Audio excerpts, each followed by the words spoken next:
Assalamualaikum warahmatullahi wabarakatuh. Alhamdulillah rabbil alamin. Assalatu wassalamu ala rasulil nabi wa ala alihi wa sahbihi ajma'in. Amma ba'd.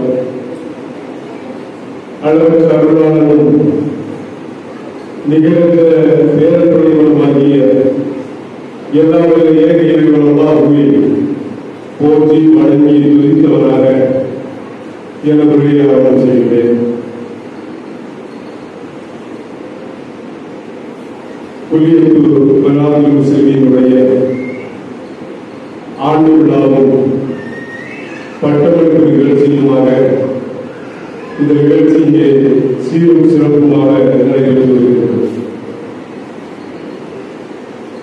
இந்த நிகழ்ச்சியில் உங்களுக்கு முன்னால் ஒரு சில செய்திகளை பேசுவதற்காக நான் வந்திருக்கிறேன். எனக்கு முன்னால் பேசிய ஷேக் கமாலுதீன் மருதி அவர்கள் தமிழிலும் உருதுவிலும் பேசியதை போன்றல்லாமல் தமிழில் மட்டும் ஒரு சில செய்திகளை பேசலாம் என்று நினைக்கிறேன். கன்னடமும் கழி தெலுங்கும் கவி மலையாளமும் துருவங்கள் எல்லாம் மரபுடைய சுந்தரனார் பாடியதை கொண்டு ஒரு அழகான ஒரு நிகழ்வு. இந்தியாவுடைய பல மாநிலங்களிலிருந்து வந்து பயிலக்கூடிய மாணவிகள் தாங்கள் பயிலிருக்கக்கூடிய மொழிகளை தங்களுடைய தாய்மொழிகளில் உங்களுக்கு முன்னால் அழகிய முறையிலே சிற்றுரைகளை ஆற்றி அமர்ந்திருக்கக்கூடிய ஒரு நல்ல ஒரு நிகழ்வு. பட்டம் பயின்று வெளியே செல்லக்கூடியவர்கள் தங்களுடைய பகுதிகளுக்கு செல்லக்கூடிய நேரத்தில் அந்த பகுதியில் மக்கள் பேசக்கூடிய மொழிகளில் அவர்களுக்கு இடையிலே அழைப்பு பணியை செய்தாக வேண்டும். அதற்கு அவர்கள் தயாரிக்கப்பட்டிருக்கிறார்கள், தயார் செய்யப்பட்டிருக்கிறார்கள் என்பதை இந்த நிகழ்வு நமக்கு அருமையாக எடுத்துக்காட்டுகிறது. ஒரு உரையை நிகழ்த்துவதற்காக மேடையிலே வரக்கூடிய நேரத்தில் அதிலும் ஒரு சிற்றுரை என்று சொல்லக்கூடிய நேரத்தில் அது மிகவும் சிரமமான காரியம். காரணம் என்னவென்றால் ஒரு தலைப்பையோ ஒரு செய்தியையோ மையப்படுத்தி ஒரு சில கருத்துக்களை சொல்வது என்பது அசாத்தியமாக மாறிவிட்டது. அன்பானவர்களை ஒரே ஒரு செய்தியை மட்டும் உங்களுக்கு நான் சொல்லிக் கொள்ள விரும்புகிறேன். அந்த செய்தி என்னவென்றால் அல்லாஹ் ரப்பல் ஆலமீன் நம்மை மனிதர்களுக்காக படைத்த சமுதாயங்களிலேயே சிறந்தவர்கள் என்று சொல்கிறார். குன்தும் கைர உம்மத்தின் உஹ்ரிஜத் லின்னாஸ். மனிதர்களுக்காக நாம் தோற்றுவித்த சமுதாயங்கள் எல்லாமே நீங்கள் தான் சிறந்தவர்கள் என்று அல்லாஹ் ரப்பல் ஆலமீன் சொல்கிறார். அந்த வசனத்தை நம்முடைய ஆரம்ப நூற்றாண்டுடைய இஸ்லாமிய சமூகம் எவ்வாறு எடுத்துக்கொண்டது என்பதை நாம் வரலாற்றுக்குள்ளாக திரும்பி சென்று பார்க்க கடமைப்பட்டது. அதை பார்க்காததால் வரலாற்றுக்குள்ளாக நுழைந்து செல்லாத காரணத்தினால் இஸ்லாமிய சமூகம் இந்த உலகை அடக்கி ஆண்ட அந்த காலகட்டத்துடைய செய்திகளை உணராதவர்களாக, இஸ்லாமிய ஆட்சியுடைய பொற்காலத்துடைய நிகழ்வுகளை பற்றி அறியாதவர்களாக நாம் ஆகிக்கொண்டிருக்கிறோம். நாம் ஒரு காலகட்டத்தில் மனிதர்களுக்காக படைக்கப்பட்ட சமூகங்களிலேயே சிறந்த சமுதாயமாக, தலை சிறந்த சமுதாயமாக இந்த பூமியிலே நாம் வாழ்வோம். எந்த அளவுக்கு என்று சொன்னால், ஒரே ஒரு உதாரணத்தை மட்டும் உங்களுக்கு முன்னால் சொல்ல வேண்டும் என்று சொன்னால், இன்றைக்கு கூட பட்டம் பெறக்கூடிய மாணவிகள் ஒரு வித்தியாசமான ஒரு ஆடையை அங்கு எடுத்திருப்பதை நாம் பார்க்கிறோம். இன்னைக்கு உலகின் எந்த பகுதிக்கு நாம் சென்றாலும் கூட பள்ளி கல்லூரிகளிலே பட்டம் பெறக்கூடியவர்கள் கிராஜுவேஷன் ரிசல்ட்டின் அடிப்படையில் ஒரு ஆடையை அணிவதை நாம் பார்க்கிறோம்.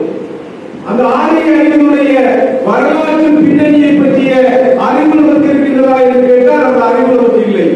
அதனுடைய வரலாற்று பின்னணி என்ன? ஒரு காலகட்டம் இந்த உலகிலே இருந்தது. இப்ப 8வது நூற்றாண்டு முதல் 13வது நூற்றாண்டு வரை இந்த உலகம் கல்விக்காக திரும்பி பார்த்த ஒரு பகுதியாக அரேபிய தீபகற்பம் விளங்கியது. கல்வி பெற வேண்டும் என்று சொன்னால் அவர்கள் அரேபிய தீபகற்பத்தை நோக்கி படையெடுத்த ஒரு காலகட்டம் இந்த பூமியிலே இருந்தது.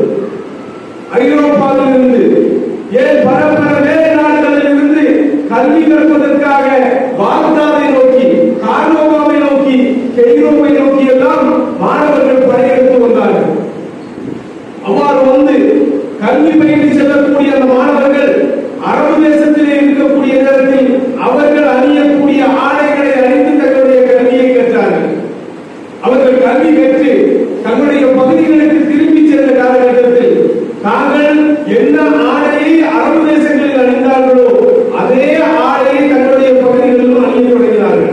எதற்காக? நான் இங்கே உங்களை போன்ற உங்களுடைய பகுதியில் கல்வி கற்றவன் அல்ல, அரபு தேசத்திலே சென்று கல்வி கற்று வந்திருக்கின்றேன். I come from Arabian land என்று காட்டுவதற்காக. இன்னைக்கு மக்கள் சொல்லுகிறார்களா இல்லையா? I got my graduation from Oxford, Cambridge, Harvard எல்லாம் சொல்லுகிறார்களா இல்லையா? அதே போன்று நான் அரபு தேசத்தில் இருந்து கல்வி கற்று வந்திருக்கிறேன் என்பதை காட்டுவதற்காக அரேபியனுடைய ஆடையை அணிந்து தங்களுடைய பகுதிகளிலே வளம் வந்தார்கள். அந்த ஆடைதான் பிற்காலத்திலே கிராஜுவேஷன் ட்ரெஸ்ஸாக இன்னைக்கு பட்டம் பெறக்கூடிய மாணவ மாணவியர்கள் அணியக்கூடிய ஒரு ஆடையுடைய பின்னணியாக இருந்து கொண்டிருக்கிறது என்பதை பற்றி நம்மில் எத்தனை பேருக்கு தெரியும்? பல வேளைகளிலும் இந்த ஆடைகள் கூட விமர்சிக்கப்படக்கூடிய நிகழ்வுகள் உண்டு. வேறு நாட்டு கலாச்சாரத்தை நாம் பின்பற்றுகின்றோம் என்றெல்லாம் சொல்லக்கூடிய நிகழ்வுகளை நாம் பார்க்கின்றோம். காரணம், நாம் நம்முடைய வரலாற்றை மறந்து விட்டோம். இன்றைக்கு உலகம் எடுத்துச் சொல்லக்கூடிய பல கண்டுபிடிப்புகளையும் உறைவிடமாக அந்த இஸ்லாமிய பொருளாதாரம் இருந்தது என்பதை பற்றிய ஞானமில்லாதவர்களாக நாம் வந்து கொண்டிருக்கிறோம். இன்றைக்கு ஆர்டிபிஷியல் இன்டெலிஜென்ஸ் ஏஐயுடைய காலகட்டம் தான். ஏஐ என்பது அல்காரிதத்தை கொண்டுதான் அமைகிறது.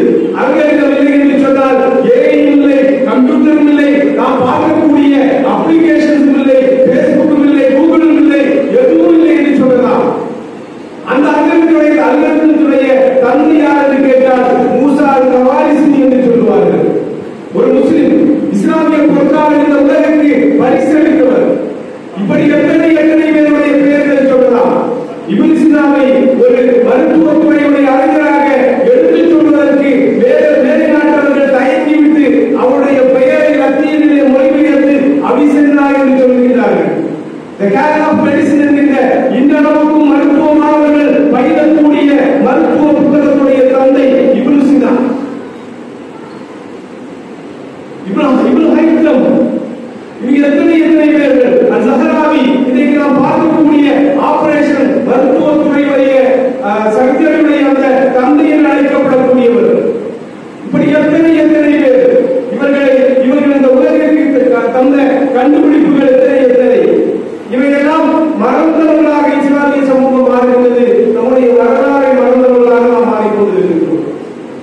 நமக்கு ஒரு பொருளாதாரம் இருந்தது என்பதை மறந்தவர்களாக நாம் மாறக்கூடிய நேரத்தில் இன்றைக்கு இஸ்லாமிய சமூகத்தினுடைய நிலையை நாம் எண்ணி பார்க்க வேண்டும். அல்லாஹ் என்ன சொல்கிறார்? நீங்கள் குன்தும் கைர உம்மத்தின் உஃபரிஜத்தினார், நீங்கள் தான் மனிதர்களுக்காக தோற்றுவிக்கப்பட்ட சமுதாயங்களிலேயே சிறந்தவர்கள் என்று சொல்லக்கூடிய நேரத்தில் இன்றைக்கு அரசியல்வாதிகளுடைய காதலிலே சென்று நாம் அபயம் தேடுகின்றோம். எங்களை பிற்படுத்தப்பட்டவர்களாக ஆக்குங்கள், மிகவும் பிற்படுத்தப்பட்டவர்களாக ஆக்குங்கள், எங்களுக்கு இடஒதுக்கீடை தாருங்கள், அதை தாருங்கள், இதை தாருங்கள் என்று நம்முடைய கண்ணியத்தை நாமே குறைத்துக் கொண்டிருக்கக்கூடிய ஒரு காலகட்டத்தில் நாம் வாழ்கின்றோம் என்று சொன்னால் நம்முடைய சிறப்பை பற்றிய ஞானமோ அறிவோ இல்லாதவர்களாக நாம் வாழ்ந்து கொண்டிருக்கிறோம். இந்த நிலை மாற வேண்டும். எதன் மூலமாக இது மாறும்? இது மாற வேண்டும் என்று சொன்னால் கல்வியின் மூலமாகத்தான் மாறும். கல்வியை தேடி பிடிக்கக்கூடியவர்களாக நாம் மாற வேண்டும். மார்க்க கல்வியுடைய அடிப்படைகள், அந்த அடிப்படைகளை பயிரக்கூடிய அதே நேரத்தில் உலக கல்வியிலும் அதனுடைய கல்வியை தேடி புறப்படக்கூடியவர்களாக இந்த சமூகம் மாற வேண்டும். உலகிற்கு இன்னும் நிறைய பரிசுகளை வழங்க வேண்டிய தேவை இருக்கிறது என்பதை உணர்ந்து இஸ்லாமிய மார்க்கத்தில் நாம் இருக்கின்றோம். அதனுடைய பெருமையை உணர்ந்து நான் ஒரு முஸ்லிம் என்று சொல்வதிலே பெருமை கொள்ளக்கூடியவர்களாக நாம் மாற வேண்டும். அப்படிப்பட்ட ஒரு சமுதாயம் உருவாவதற்குரிய பங்களிப்பை தான் நம்முடைய ஜமாத் செய்து கொண்டிருக்கிறது. இஸ்லாமிய பெண்களுடைய வீடுகளிலிருந்து வெளியேற தயங்கி நின்ற காலகட்டத்தில் 10க்கும் மேற்பட்ட இஸ்லாமிய பெண்கள் கல்லூரிகளை நிலைநாட்டி அதன் மூலமாக